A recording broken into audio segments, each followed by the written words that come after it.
حضور علیہ الصلوۃ والسلام پہاڑی پر تشریف فرما ہے اور کریم محبوب علیہ الصلوۃ والسلام نے اونچی پہاڑی تھی، اس طرح کوئی آدمی یہاں دیوار پہ اوپر کھڑا ہو جاتا ہے تو آپ تو اس طرف نہیں دیکھ رہے، وہ ادھر بھی دیکھ رہا ہے ادھر بھی دیکھ رہا ہے۔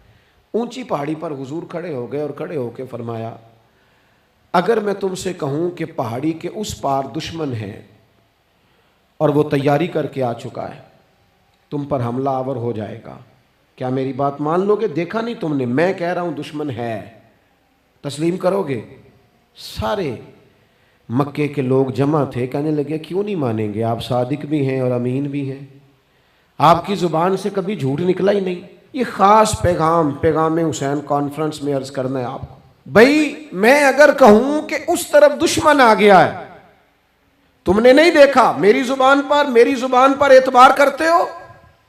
یا رسول اللہ آپ صادق اور امین ہیں، آپ نے کبھی جھوٹ بولا نہیں، خیانت کی نہیں، 100% یقین ہے، مان لیں گے؟ یہ بات ماننے کو تیار ہیں، یہ بات تسلیم کرنے کو تیار ہیں کہ آپ صادق اور امین ہیں، تو حضور نے فرمایا جس زبان سے تم یہ ماننے کو تیار ہو نا کہ اس طرف دشمن کھڑا ہے حملہ کر دے گا، اس زبان سے یہ بھی مان جاؤ کہ میں اللہ کا سچا رسول بن کے آیا ہوں۔ آپ میری بات کو سمجھیں، تھوڑی دیر پہلے بیک وقت کہہ رہے ہیں بالکل آپ جو کہتے ہیں حق اور سچ ہے، اور اب جب کہا میں رسول ہوں مان جاؤ، تو معاذ اللہ تعالیٰ ابو لہب کہنے لگا آپ کے ہاتھ ٹوٹ جائیں، آپ نے ہمیں اس کام کے لیے بلایا تھا، طرح طرح کی بولیاں بولنے لگے۔ جب مفادات پر چوٹ لگتی ہے، جب خواہشات نفس کو چھوڑنا پڑتا ہے، جب ذرا اپنی طبیعت پر کچھ چیزیں بوجھ بنتی ہیں، میرے اصحاب قبلہ عالم فرمایا کرتے تھے ہمارے دشمن جب ہم پر تنقید کرتے ہیں تو کئی باتیں غلط بھی کرتے ہیں لیکن کچھ باتیں ٹھیک بھی ہوتی ہیں، بجائے اس کے کہ ہم اسی وقت اٹھ کے قبول کریں، تسلیم کریں کہ جناب یہ بات جو آپ نے کیا یہ بالکل ٹھیک ہے، میں کھلے دل سے اس کو قبول کرتا ہوں۔ اتنی جرت کون کرے؟ اتنی ہمت کا مظاہرہ کون کرے؟ وہ چیزیں جو ہمارے نفس کی خواہش کے خلاف ہوتی ہیں ہم قبول کرنے کو تیار ہی نہیں ہوتے، لیکن جو مزاج دین ہمیں عطا کرتا ہے وہ دین ہمیں یہ عطا کرتا ہے کہ جب تم یہ دیکھو نا کہ بات جو ہو رہی ہے وہ بات ٹھیک ہے، اگرچہ میرے مفادات کے بھی خلاف ہے، اگرچہ میرے نفس کی خواہش کے بھی خلاف ہے، اگرچہ میری سرداری کے بھی خلاف، ہو سکتا ہے میرا مالی نقصان بھی ہو، لیکن چونکہ ٹھیک ہے لہذا مجھے قبول کر لینی چاہیے۔ یہ جرت پیدا کریں اپنے دل کے اندر، یہ طاقت پیدا کریں، یہ آج کا پیغام ہے۔ آپ دیکھیے حضرت فاروق اعظم رضی اللہ تعالیٰ عنہ نے مسئلہ بیان کیا، تو جناب فاروق اعظم رضی اللہ تعالیٰ عنہ نے اس مسئلے میں عورتوں کے مہر کے متعلقہ جو حق مہر ہوتا ہے خاتون کا، اس کے متعلقہ جناب عمر نے کوئی مسئلہ بیان کیا۔ تو آپ جمعہ پڑھا کے باہر نکلے تو ایک خاتون کھڑی تھی دروازے پر، کہنے لگی امیر المومنین حد ہو گئی ہے، آپ عورتوں کو مہر لینے پر پابندی لگا رہے ہیں، اتنا لینا اتنا نہ لینا، اور اللہ رسول نے کھلی اجازت دی ہے جتنا مرضی لے لیں۔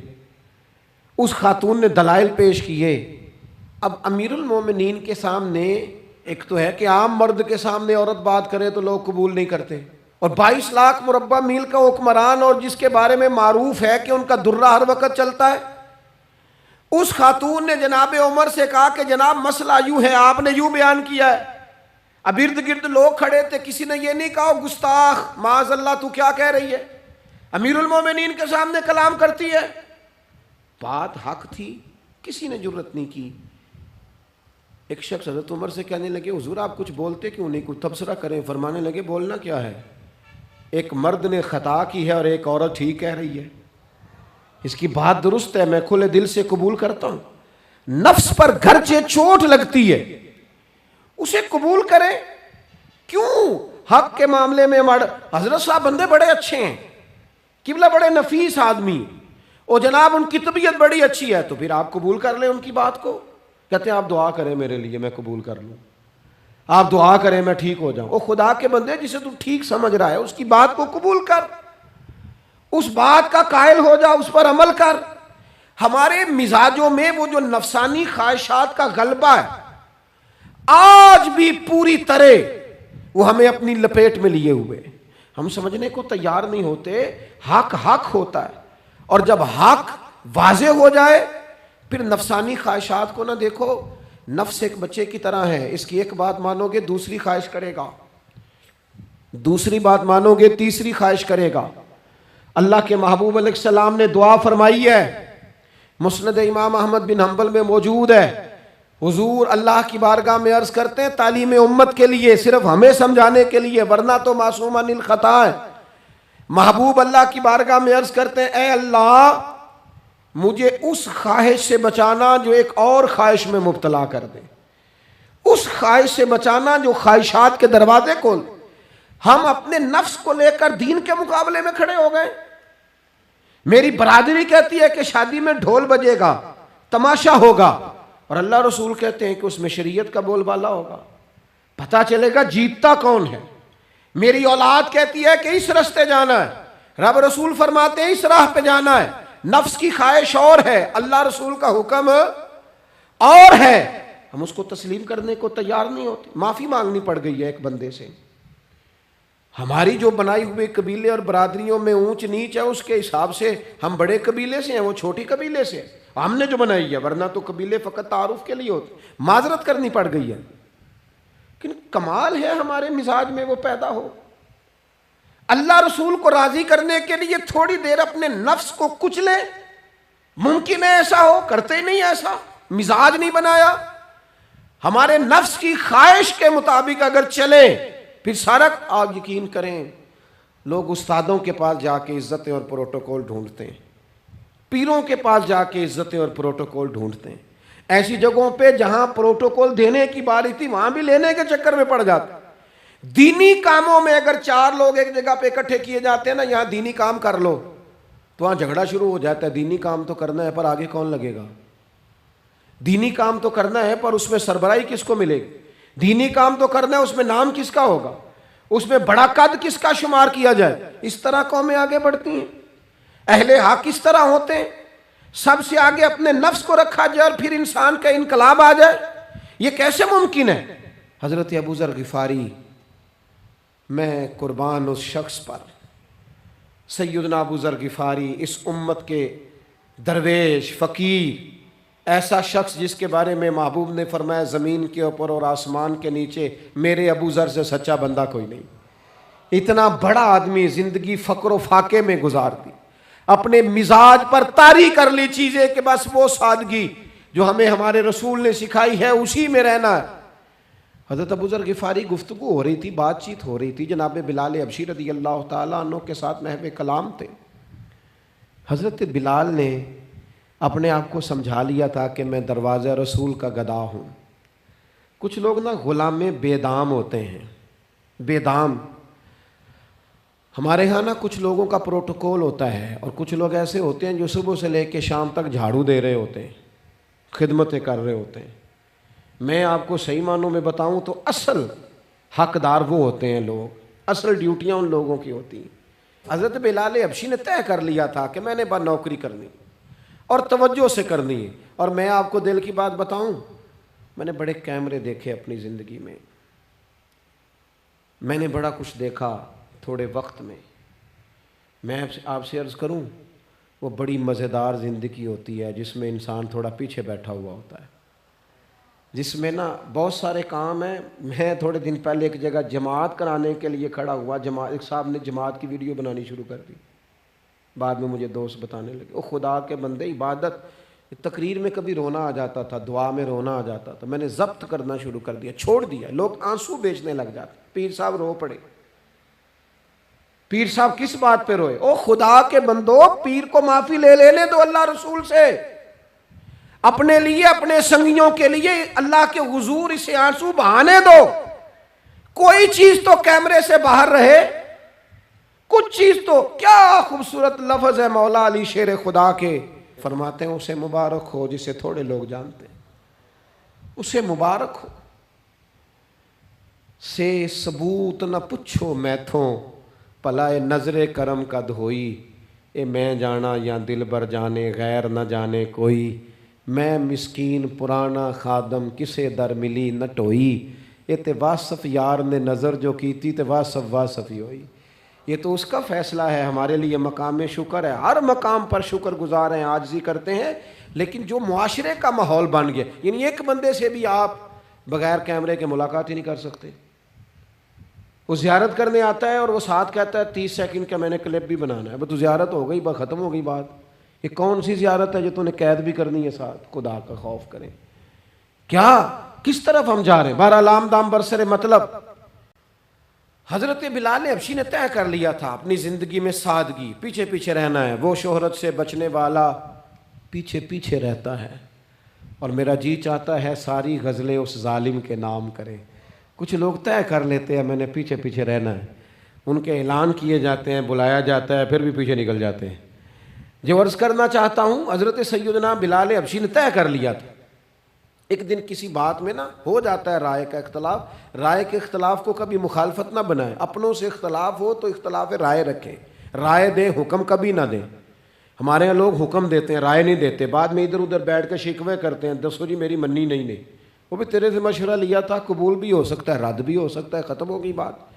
کسی بات میں جناب ابو ذر غفاری کا اور حضرت بلال حبشی کا رائے کا اختلاف ہو گیا. اب حضرت بلال حبشی غلام ہے، جناب ابو ذر بڑے قبیلے سے. تو جناب ابو ذر غفاری نے بات کرتے کرتے حضرت بلال کو کہہ دیا، او حبشن کے بیٹے.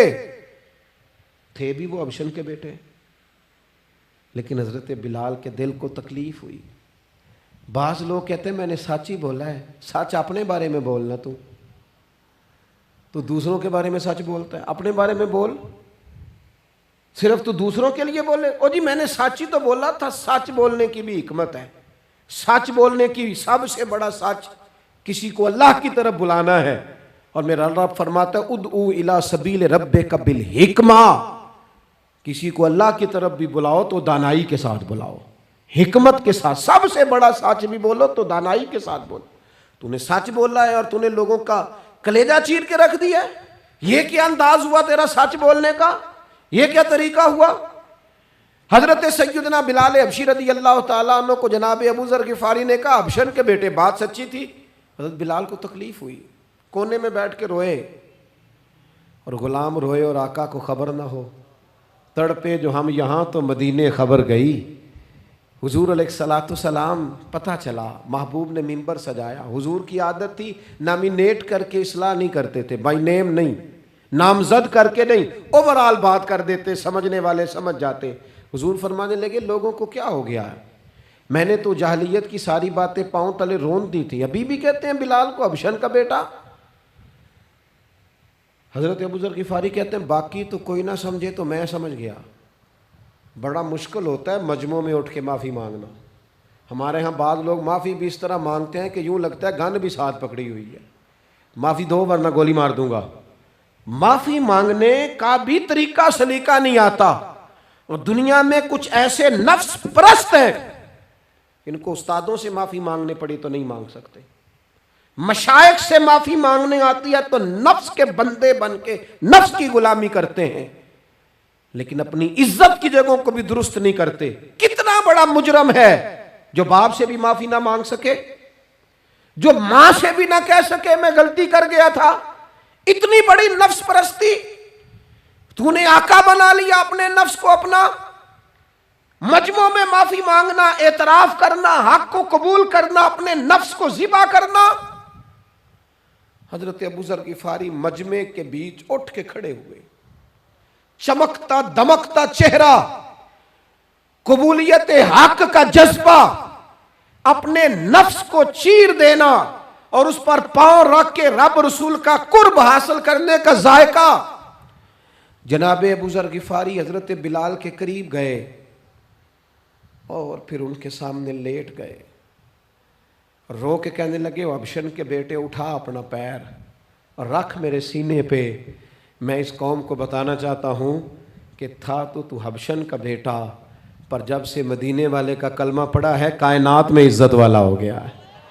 یہ دیکھو کس نے ذروں کو اٹھایا اور صحرا کر دیا، کس نے قطروں کو ملایا اور دریا کر دیا، کس کی حکمت نے یتیموں کو کیا در یتیم اور غلاموں کو دنیا بھر کا مولا کر دیا.